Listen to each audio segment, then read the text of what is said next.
When King Charles uttered the words, "I stand with her," the royal walls trembled. In a single, deliberate moment, he publicly aligned himself with Princess Catherine, sending shockwaves through the monarchy, political corridors, and the British public. Camilla's stunned face said it all. This was no mere symbolic gesture.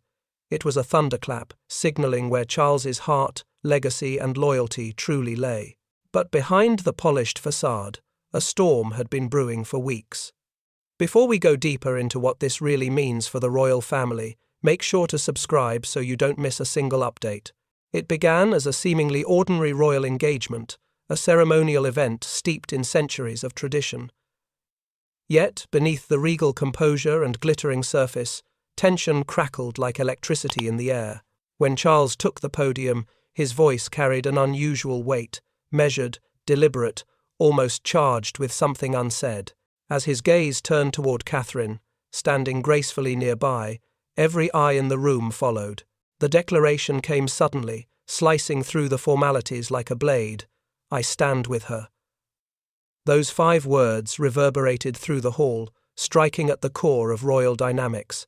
In that instant, centuries of carefully choreographed power balance shifted. The symbolic and political weight of those words could not be overstated.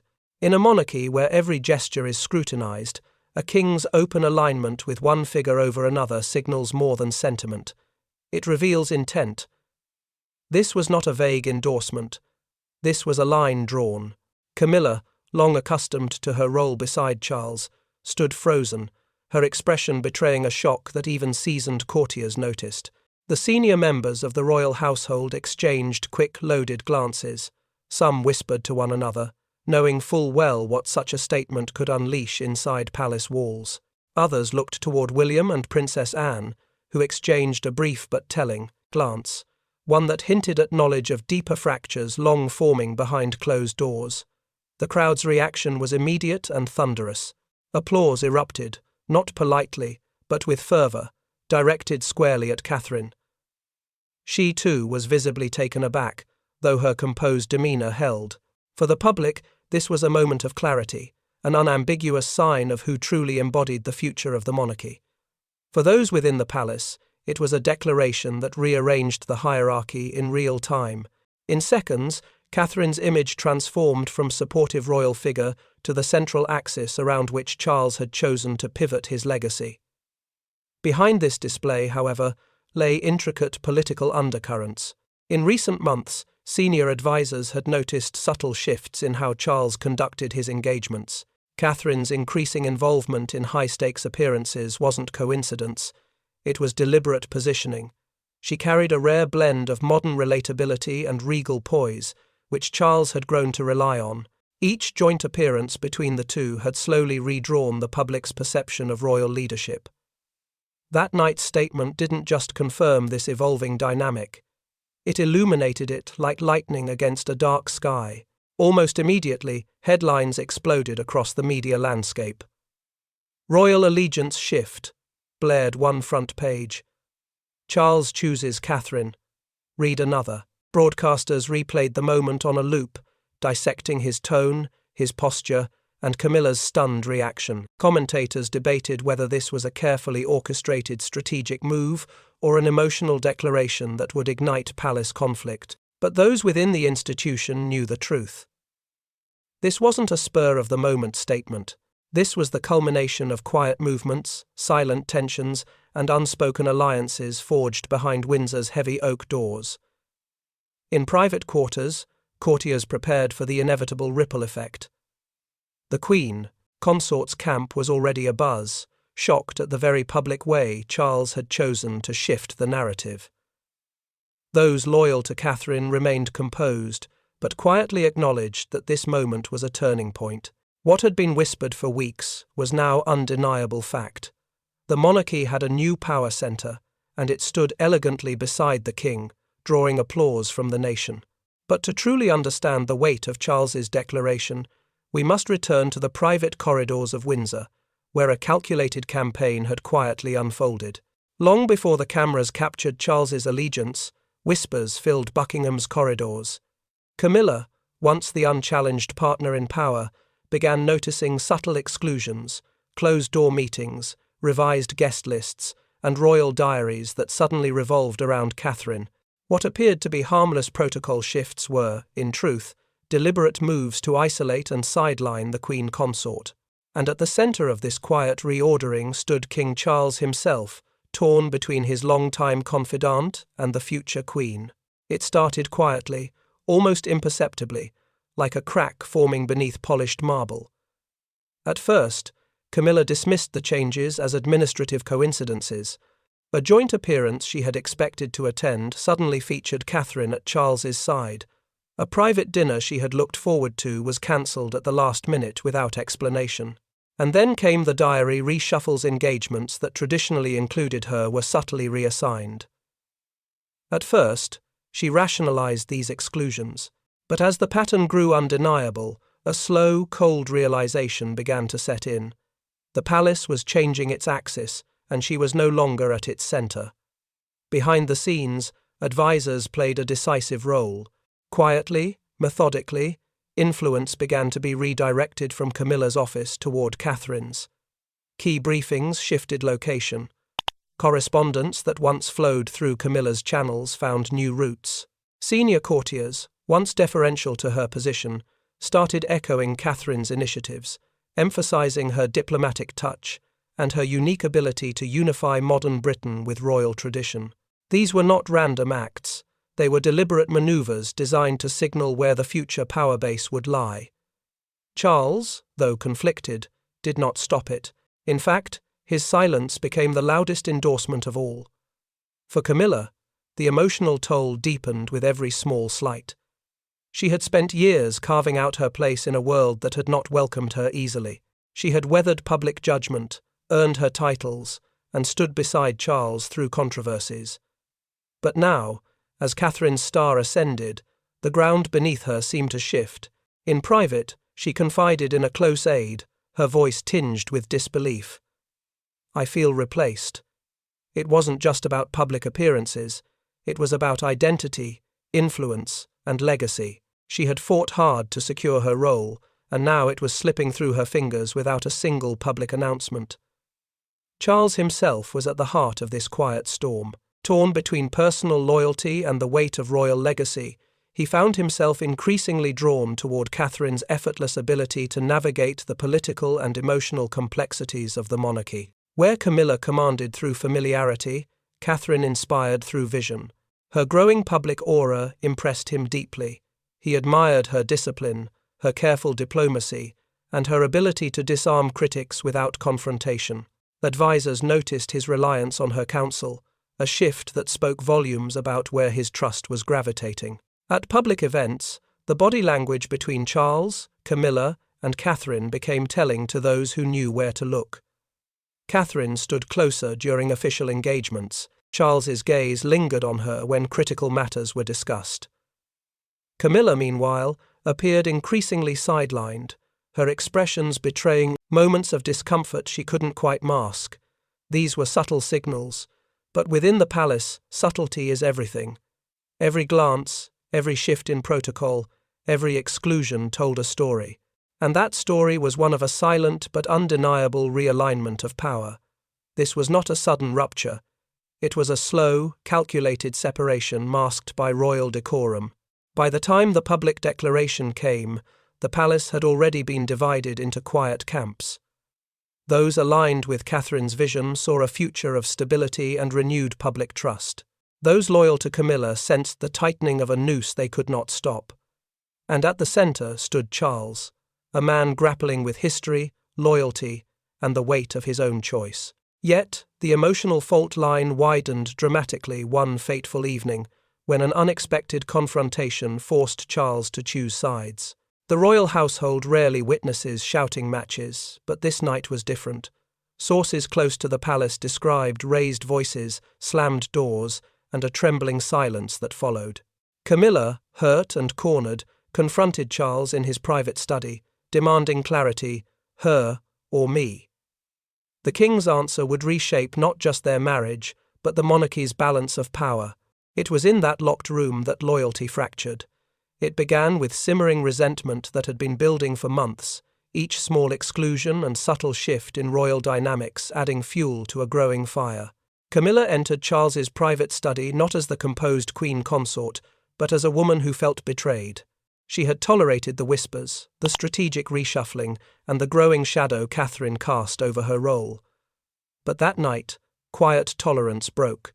She wanted answers, not vague reassurances or carefully crafted palace language, but the raw truth. Her voice, usually measured, carried a force that startled even the most seasoned aides nearby. She demanded a reaffirmation of her place beside him.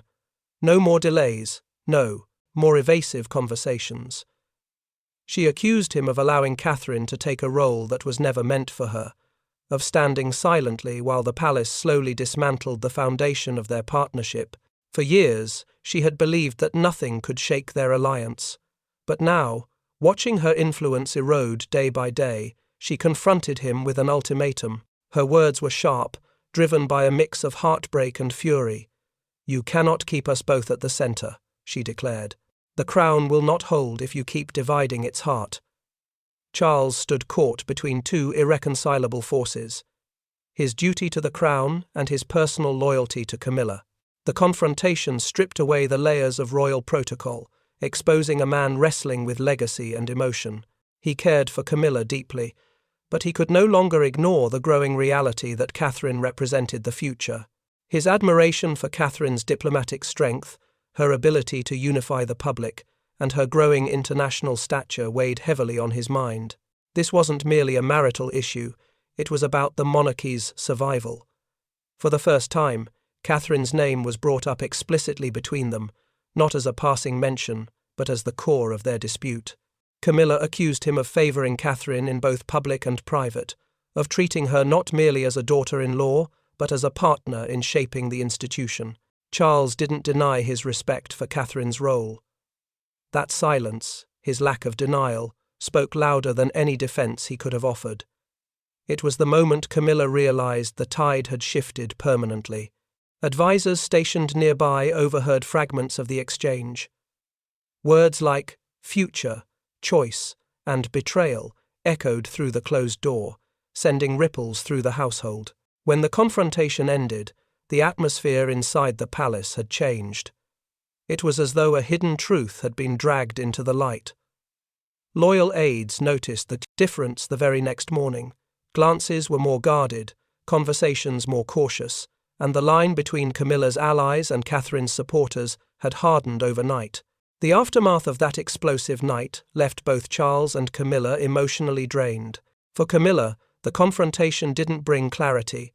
It brought the chilling realization that her position was no longer unquestioned.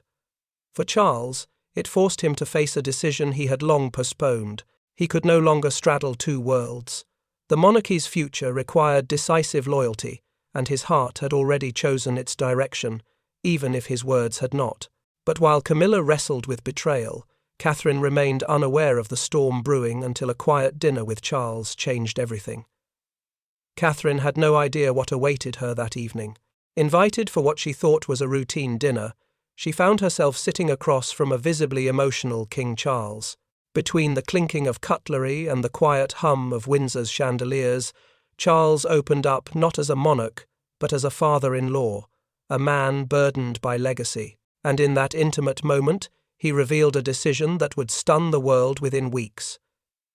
It was unusual from the start. William was notably absent, and the dinner invitation had been sent personally by Charles, not through the usual palace aides. Catherine arrived with her characteristic composure, expecting polite conversation and ceremonial niceties.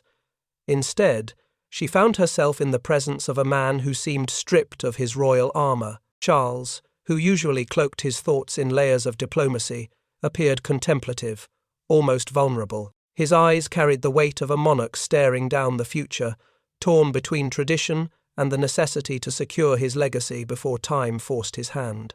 During the evening, Charles's reflections unfolded slowly, almost cautiously. He began speaking of legacy not as a distant, abstract concept, but as a deeply personal mission. He confided his concerns about the monarchy's future in a rapidly changing world, about the shifting tides of public opinion, and about the fragile balance between the institution's past and its survival in the decades ahead. He spoke not as a ruler issuing directives, but as a man searching for certainty, someone who understood that the decisions he made now would define the crown long after he was gone. Catherine listened intently, unaware she was being quietly positioned at the center of a monumental shift. She responded with the grace that had become her signature, offering thoughtful words but mostly allowing him to speak freely. Her calm presence, her steady tone, and her ability to make others feel heard had always set her apart. Charles noticed this. He admired the way she navigated public pressure without faltering, the way she embodied both modernity and reverence for tradition. In her, he saw a rare figure who could bridge eras, a person who didn't need to seize power because her very presence commanded it. As the conversation deepened, Charles's admiration became unmistakable. He described her as the steady force the monarchy desperately needed, a unifying figure with a quiet but unshakable strength. He praised her diplomatic finesse, her ability to connect with people from every walk of life, and the way she had brought stability to a royal household often marked by turbulence. His words were deliberate, chosen with care, and each carried a subtext that Catherine couldn't ignore. When he finally told her, "You represent everything the future should be," the gravity of the moment settled over her. She realized this was not a casual dinner. It was a pivotal conversation wrapped in gentle tones. By the end of the evening, Catherine left the table in silent shock. She had not expected to be placed in the center of Charles's strategic vision, nor to hear him speak so openly about the future of the crown with her as its cornerstone. She walked away with a quiet understanding that something profound had shifted not just in their relationship, but in the trajectory of the entire monarchy. This was more than admiration. It was an alignment. And though he hadn't declared it publicly yet, Charles had mentally chosen his ally. But even as Charles's heart leaned toward Catherine, the machinery of the monarchy was far from united, and Camilla's next move would be nothing short of explosive. Camilla had weathered public scorn, decades of whispers, and media storms, but this betrayal cut deeper than any tabloid headline. Determined not to be sidelined, she activated her inner strategist. Whisper networks lit up, loyal aides mobilized, and plans were drawn to regain lost ground. What followed was a palace Cold War one, where every smile masked suspicion, and every leaked story carried hidden daggers. For years, Camilla had built a network of trusted allies within the royal household, people who had stood by her during turbulent times, who understood the delicate dance of influence inside the monarchy. Now, she summoned them with quiet urgency. In private meetings, away from the polished halls of Windsor, strategies were crafted. Her message was clear. She would not fade into the background while Catherine ascended. She framed this moment as not merely personal betrayal, but an existential threat to her role as queen consort, and those loyal to her understood that if Camilla's position crumbled, so would theirs. The first phase of her counterattack involved the media. Camilla had long maintained discreet ties with certain journalists and columnists who had defended her during difficult years. Through carefully curated leaks, she began to reshape the narrative. Stories emerged portraying her as the unwavering, stabilizing force behind Charles, the woman who had steadied the monarchy through storms and who remained its moral anchor. These were not overt attacks on Catherine. They were strategic attempts to remind the public and the palace that Camilla was not a relic of the past but an indispensable figure in the present. Parallel to this media maneuvering were private briefings with influential members of the aristocracy and inner royal circles. Camilla knew that perception within these tight networks could ripple outward with remarkable speed. Over quiet dinners and hushed conversations, she emphasized her long history with Charles, her understanding of royal protocol, and the dangers of placing too much power in Catherine's hands too quickly. These conversations weren't about direct confrontation.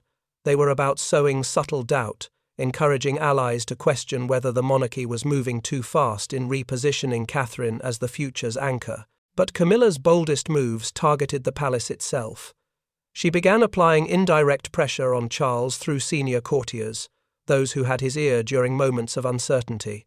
She knew that Charles, despite his emotional leanings, often depended on the advice of trusted institutional figures. By reminding these courtiers of her role, her experience, and her right as queen consort, she sought to create hesitation around his growing alignment with Catherine. It was a calculated play, one that aimed to shift the balance of influence without direct confrontation. This strategy, however, had a price. The palace began to fracture more visibly. On one side stood Camilla's loyal camp, long-time aides, older aristocrats, and traditionalists who viewed her as the keeper of continuity. On the other was the William-Catherine faction, younger, modern, and increasingly supported by the public and media. Courtiers found themselves forced to choose allegiances in ways they hadn't before. What had once been a carefully managed royal household now resembled a silent battleground where every action was interpreted through the lens of loyalty. For Charles, watching this unfold was emotionally devastating. He saw the woman he had loved for decades mobilize in ways that resembled political warfare, something he had always hoped to avoid. The campaign brought back old memories of whispers, backlash, and relentless media storms. This time, though, the battlefield wasn't outside the palace walls. It was inside them. He felt himself caught between two worlds, his private loyalties to Camilla and his public duty to secure the monarchy's future through Catherine's growing power. Every step he took seemed to deepen the chasm rather than close it. But Camilla underestimated the power of public perception, and Catherine's rising tide was unstoppable. While palace insiders fought in the shadows, the public had already chosen their queen. Catherine's grace under pressure, her unifying presence, and her ability to bridge modernity with tradition made her the monarchy's most beloved figure. Every gesture, every speech, every quiet act of kindness turned into viral moments. In contrast, Camilla's image faltered, creating a narrative Charles could no longer ignore. Outside the palace walls, something powerful was unfolding. Public opinion, once fractured and cautious, began to converge around Catherine. Polls revealed a remarkable surge in support for her as the inevitable future queen. What had once been polite admiration had evolved into near-universal endorsement. People from different generations, backgrounds, and even critics of the monarchy found themselves united in their respect for her. It wasn't born of sensational headlines or dramatic scandals. It was built through years of consistent grace, reliability, and a quiet but unmistakable strength. She represented stability in a world that had grown accustomed to royal turbulence. Her influence wasn't manufactured through PR maneuvers. It grew organically. Every time Catherine stepped into the public eye, moments that might have seemed routine to her became emblematic to millions. A heartfelt speech, a gesture of empathy toward grieving families, or a small act of humility during high-pressure events would circulate widely online. Young people, in particular, embraced her not merely as a royal figure, but as a symbol of renewal, a bridge between a revered institution and a rapidly changing society. Her ability to navigate this delicate balance made her stand out in a way Camilla never could. Camilla's image, meanwhile, began to falter under the weight of this comparison. Years of attempting to reshape public perception were suddenly overshadowed by Catherine's effortless authenticity. While Camilla's camp pushed stories portraying her as indispensable, the public saw Catherine as genuinely beloved. The harder Camilla's network tried to assert her place, the more they seemed to highlight the contrast between her guarded persona and Catherine's natural connection with the people. It was a battle not fought in courtrooms or palaces, but in hearts and minds, and Catherine was winning it without even lifting a sword. Charles observed this transformation with a kind of quiet inevitability. He had always been attuned to public mood, but what he witnessed now went beyond admiration. It was a groundswell. He saw how the crowds responded to Catherine with warmth that transcended protocol. He noticed how international audiences framed her as the face of a modern, enduring monarchy. And he understood, perhaps more clearly than anyone else, that aligning the crown with Catherine was not merely wise, it was essential for its survival. His heart had already made that choice. Now public sentiment was confirming it. Inside the palace, advisors subtly began to shift their strategies. They aligned more closely with Catherine's vision and presence, sensing where the future lay. Speeches were crafted with her at the center. Engagements were designed to showcase her leadership qualities. Even longtime courtiers who had once been firmly neutral began to rally, quietly gravitate toward her orbit. They understood that Catherine wasn't just part of the monarchy's future, she was the monarchy's future. For Camilla, this shift was suffocating. She felt cornered by forces she couldn't control. Public perception was not something that could be easily fought in private rooms or reshaped through strategic leaks. It was visceral, emotional, and rooted in the people's choice. Every poll, every headline, every adoring crowd reinforced the reality that she was losing a battle she couldn't even openly fight. Her frustration grew, not only with the public but with the advisors who increasingly stopped looking to her for direction. Quiet whispers no longer divided the palace. It was now shaped by the undeniable will of the people. Catherine's ascendancy wasn't a matter of if, but when, and Charles, standing at the crossroads of personal loyalty and royal duty, could see the path clearly. The stage was now set not for quiet diplomacy, but for a decisive moment that would redefine royal power before the world's eyes. In a glittering hall, under the world's gaze, Charles took the podium. No one anticipated the words that would follow. Camilla watched, stiff and composed. Catherine stood beside him, unsuspecting. Then, with firm conviction, Charles declared, "I stand with her." It wasn't just a sentence, it was a line in history, splitting the monarchy into past and future, loyalty and heartbreak. The event had been planned for weeks, presented to the public as a ceremonial celebration of royal continuity. Yet behind the carefully arranged agenda lay a moment that would reverberate far beyond the walls of that grand room. Charles's speech had been meticulously scripted, but those closest to him knew he had made personal edits in the final hours. As he began speaking, his voice carried a depth and clarity that demanded attention. He spoke of legacy, resilience, and the crown's ability to adapt through generations. It was a speech intended to reassure, but beneath its polished surface, something unprecedented was about to unfold. Midway through, Charles shifted from protocol to personal reflection. He spoke not only as a king, but as a man who had witnessed the changing tides of history. His words turned toward the future of the monarchy, the values that would guide it, and the people who embodied those values. Every eye followed his movements, every pause magnified the suspense. When he finally turned toward Catherine and uttered the words, "I stand with her," the room seemed to freeze for a heartbeat before erupting into a wave of sound. Applause thundered through the hall, not out of obligation, but with a fervor that made the message unmistakable. In that instant, Charles had publicly aligned the crown with Catherine, making her not just a supporting figure but the emblem of its future. Camilla's reaction was immediate, though controlled. Years of royal discipline prevented any open outburst, but those close enough to see her face witnessed the flicker of shock and disbelief that no carefully managed expression could conceal. She had anticipated moments of praise for Catherine, but not this. Not a public declaration that shifted the balance of power so decisively. The applause surrounding her felt like a wall closing in, and for the first time, her status as queen consort seemed fragile, overshadowed by a younger figure whose influence now had the king's unmistakable endorsement. Advisors and courtiers exchanged glances, each one aware of the magnitude of what had just occurred. They understood that speeches from monarchs are never accidental. Every phrase is weighed, every word considered. By stating his allegiance so plainly, Charles had done something no strategist could reverse. He had made his loyalty visible to the world. Whispered predictions and private assumptions had now become undeniable fact.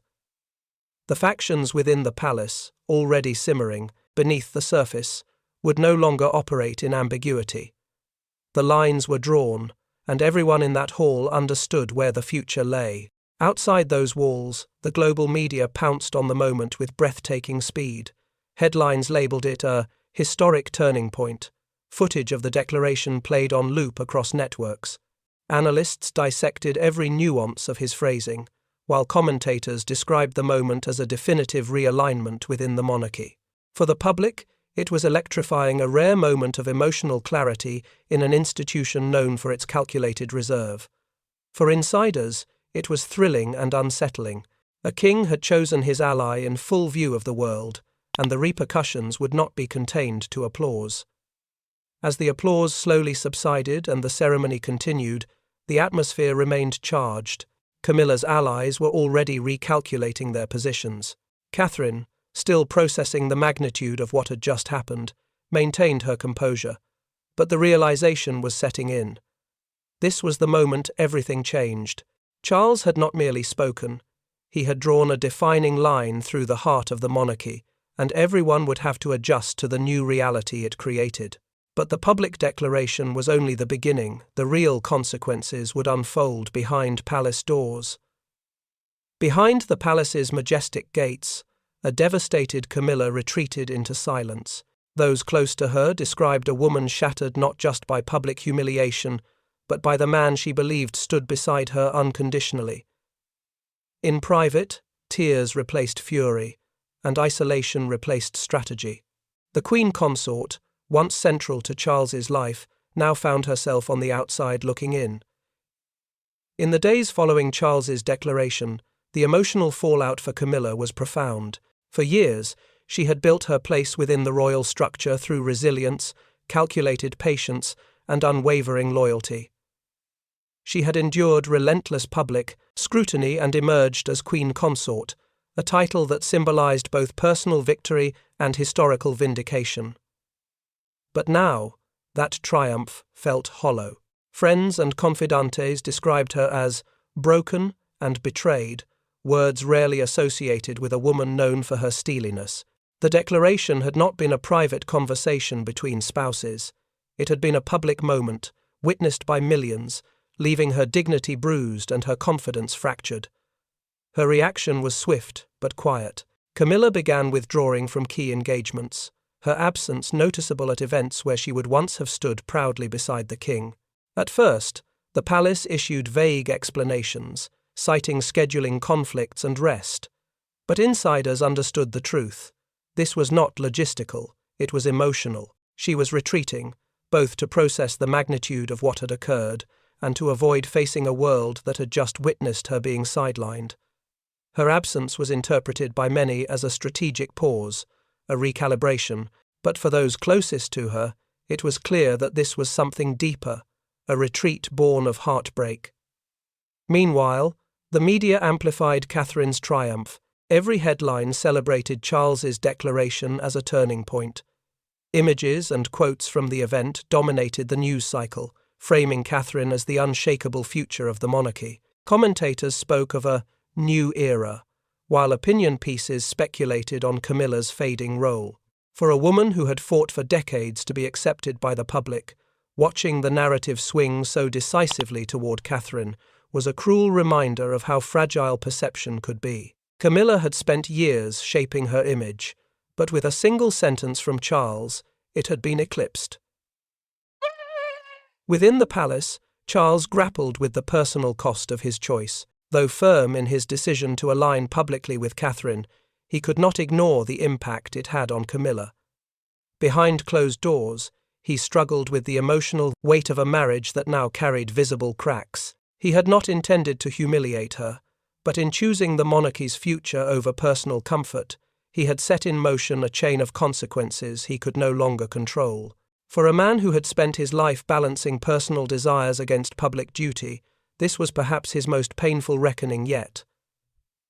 The atmosphere inside the palace shifted in ways that were both subtle and irreversible. Loyalties recalibrated overnight.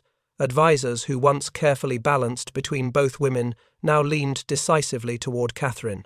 Camilla's allies found themselves on uncertain ground, their influence waning as Catherine's camp gained quiet dominance. Even the tone of private conversations changed. Where once Camilla's presence commanded respect, it was now treated with cautious distance, as if everyone sensed that her chapter in the inner circle was slowly closing.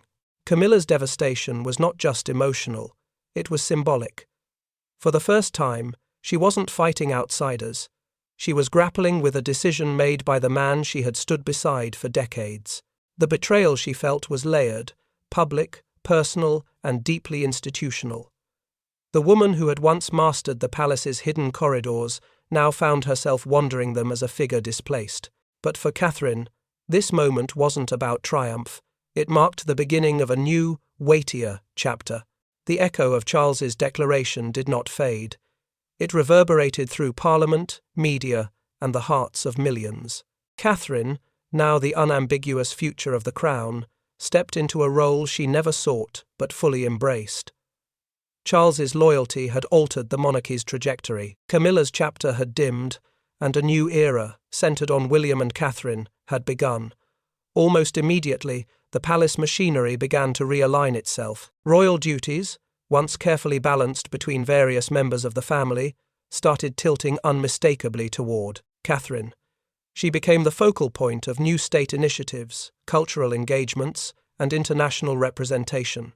Events that might once have featured Camilla as a central figure were now being restructured around Catherine's growing influence. Every step she took was matched by strategic shifts behind the scenes, positioning her not merely as a royal consort, but as the future matriarch of the monarchy. It was a deliberate and calculated pivot, one that reflected both the king's public declaration and the public's overwhelming sentiment. Charles followed his words with actions. In the weeks that followed, his decisions reinforced the new direction he had chosen. He approved appointments that strengthened Catherine's team, expanded her role in key advisory capacities, and granted her more visibility in matters that historically had been reserved for the reigning monarch or the consort. These were not token gestures, they were structural changes that cemented her place at the heart of royal operations. It was clear that the declaration was not a symbolic outburst. It was the first act of a carefully unfolding transition. William's role in this new chapter was quiet, but decisive. He stood firmly behind his father's choice, understanding the significance of the shift. While he had always supported his wife publicly, this was different. His presence beside her during engagements carried a new weight, signaling unity and stability at the core of the monarchy's future. His support amplified the message Charles had sent. The crown's future rested on their partnership. Insiders noted how William strategically stepped back in certain moments to allow Catherine's leadership to shine, reflecting a calculated effort to establish her as a power in her own right. Meanwhile, Camilla's reduced public presence became a symbol of the changing era. Her appearances grew fewer, her involvement less central. What had once been interpreted as temporary absence was now seen for what it truly was, a gradual retreat. Courtiers who had once aligned with her began shifting their allegiances, not through open defiance, but through quiet reorientation. In an institution where power often moves through subtle gestures rather than proclamations, this quiet migration of loyalty was perhaps the clearest indication that the tide had turned for good. The media seized upon this transformation with fervor. Commentators described it as the dawn of the Catherine era, a phrase that quickly gained traction across headlines and talk shows.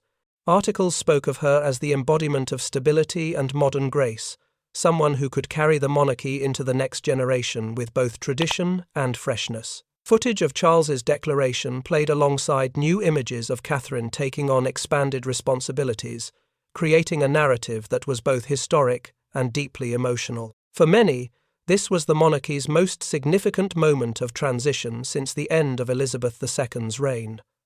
Among the public, the shift resonated with extraordinary emotional depth. People felt they were witnessing history being rewritten in real time, not through revolution or upheaval, but through a single act of royal clarity. Charles's decision, and Catherine's graceful acceptance of her expanded role, tapped into a yearning for stability and vision. Crowds gathered at events with renewed enthusiasm, voices echoed sentiments of pride and reassurance, and for the first time in years, the monarchy's future felt not uncertain, but illuminated. This was not just a change in roles, it was a redefining of the monarchy's narrative. Charles had chosen not to cling to the past, but to set the stage for the future. William and Catherine stood ready to carry that mantle, their bond both personal and institutional, their presence representing continuity and renewal. In the corridors of power and the hearts of the people, the message was clear. A new chapter had begun, and it was one centered around Catherine's rising legacy. And as the monarchy marched forward, one truth remained. A single sentence had redrawn the royal map forever. Thanks for watching. Don't forget to like and subscribe, and we will see you in the next one.